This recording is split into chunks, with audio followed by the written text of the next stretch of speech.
they hatched, and it was awful. Kipling. First day there was 9. Kipling. Good boy. Next day there was 6. He's a good boy. Next day there was Hey? 4, and then there was 1, and then So it's the 1st of July.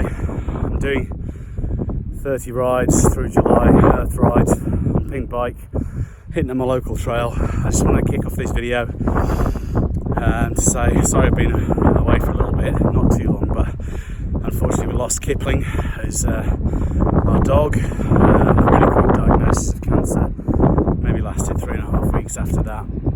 So we've all been pretty rent up, pretty torn. So we loved him very much. He was really into riding along any trail with us, running along. So we're going to miss him terribly. Great trail dog, great family pair, just the best friend we could have. So we missed him a lot. Hope you enjoyed this video and the end of the story about the Canyon Spectral. Take care, see you soon. Alright, so I've got the Santa Cruz up in the work stand. I'm waiting for the Spectral to come back today. And so I was just having a little look online at giving this a bit of a clean, this linkage, this lower link. So I've got to get in. I've taken the outer collet off and I'm just trying to get a sense of what's in there. And it looks like at the moment quite a lot of grime. So it's probably a good thing to do to just get in there and try and give these a clean before I actually build the bike up. Kind of felt like the right thing to do, and judging by the crud that's absolutely caking in there, I don't think it's been done in a while. So let's see what we get on with. Probably hear this is quite dry.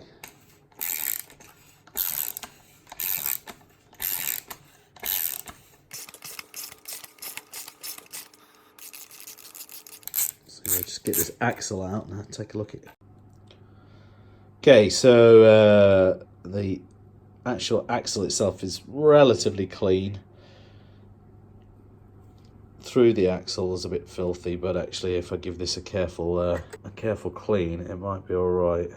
And just get the link out, give it a clean, pop it back together. Okay, so the second axle is a little bit filthier. You can see there's a good amount of grime and grit in there, so it's definitely due for a bit of a degrease and clean, and then re-grease and put together. So we'll get the link out now. Let's have a look at the link. Hopefully, let's just pull this out, slide it out.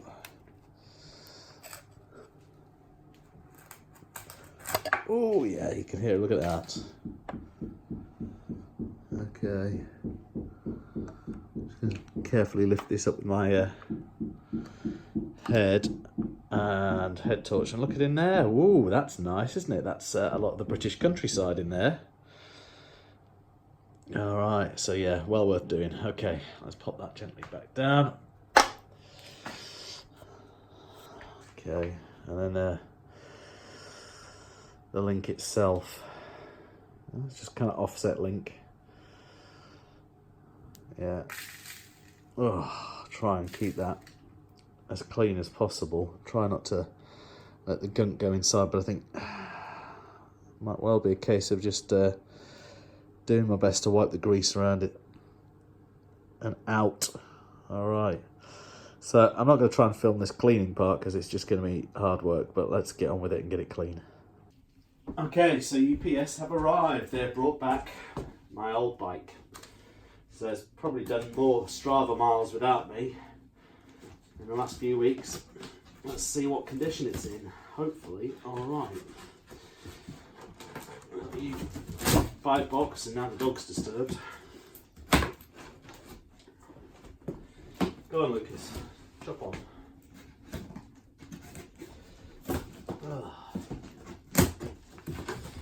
Lucas is in kind of like an inherited dog, although his owner's not passed away.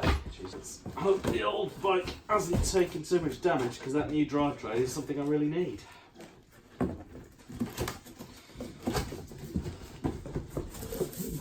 There she is. Old bike has returned. Alright.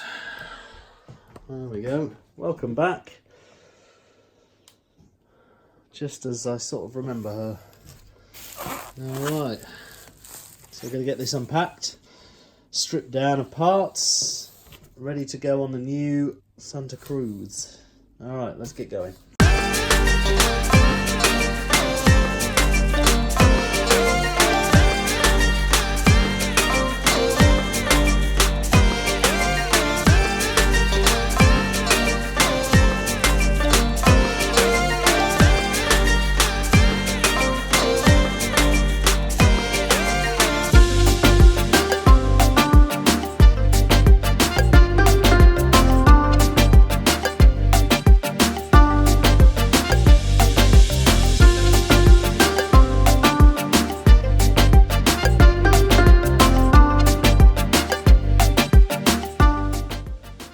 Well, we've run into a slight problem in the rebuild of this bike.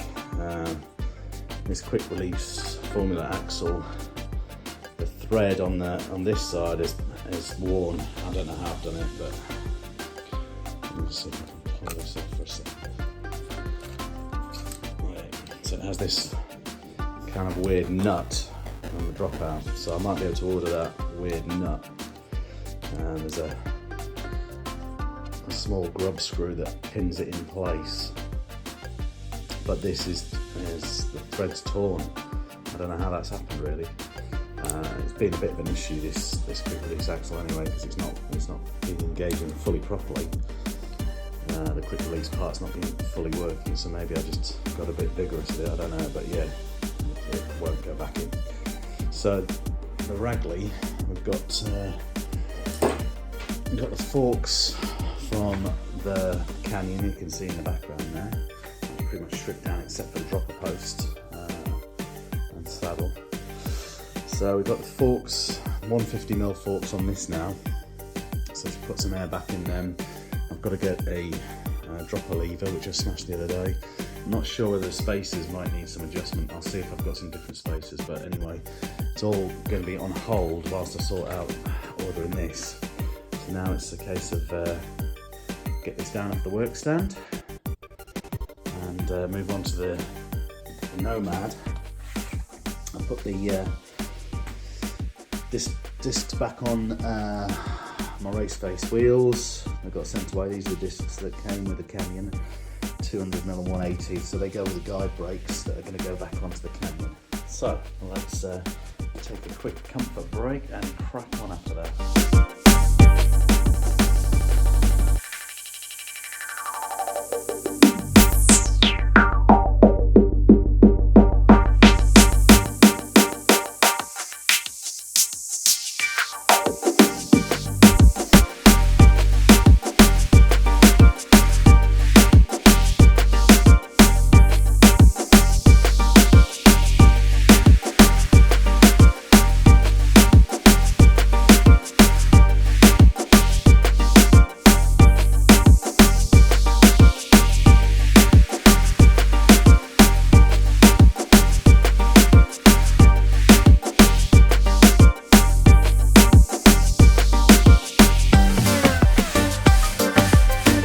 So we're steadily moving along, and I've got this chainstay protector, which I think was part of the bike frame originally, but it's lost its tackiness.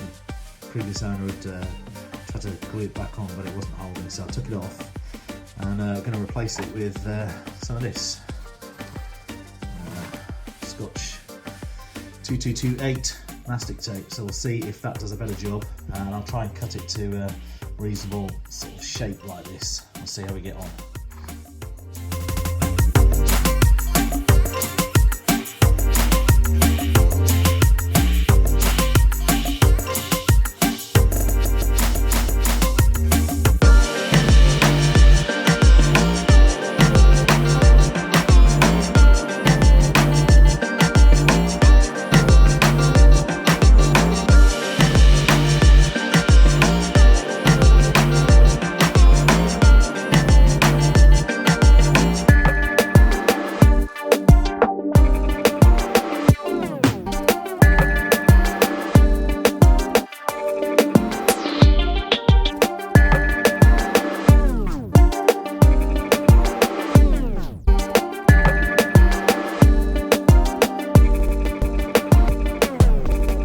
Let's have a quick walk around and see how far we've got today.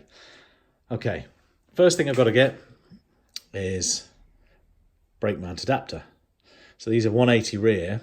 I've got a 200 adapter, so I've got a choice to make. Do I just buy a 200 disc or buy a 180 adapter and stick with a 180 disc?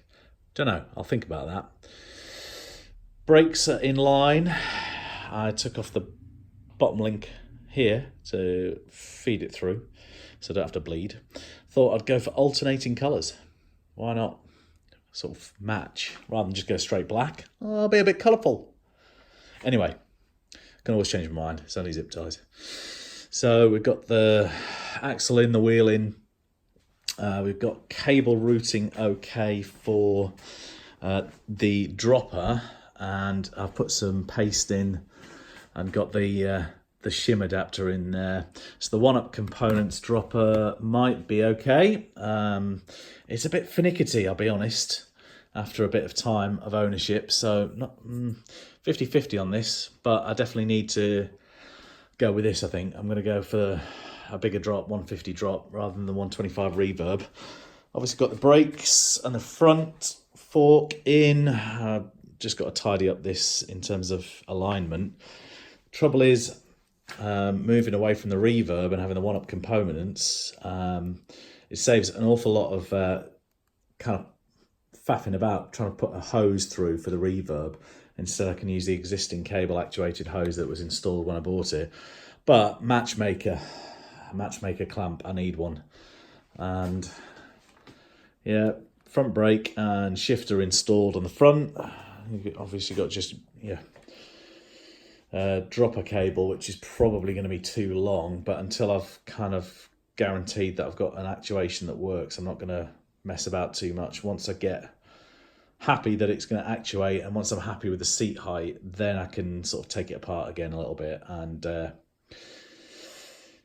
recut this cable. Anyway, we've got the cranks in. I'm a bit slow today. Got the cranks in, got the rear mech on, and I have taken off the old chainstay protector, which wasn't sticking on anyway, it was just flapping about, and put this new chainstay protector on from 3M tape.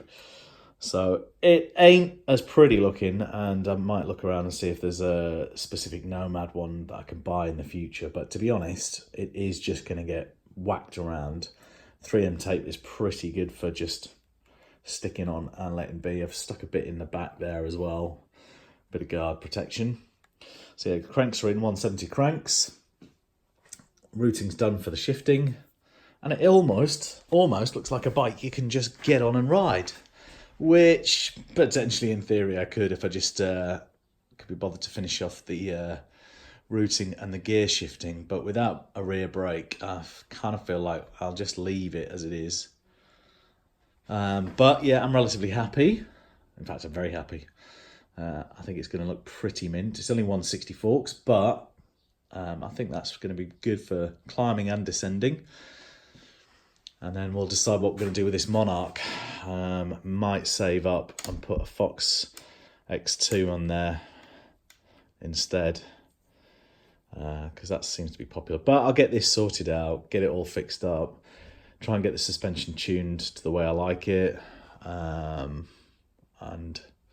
see how it rides, really, from there. Okay, so that was my build for today. It's getting up to school time, so I'm going to have to tidy up a little.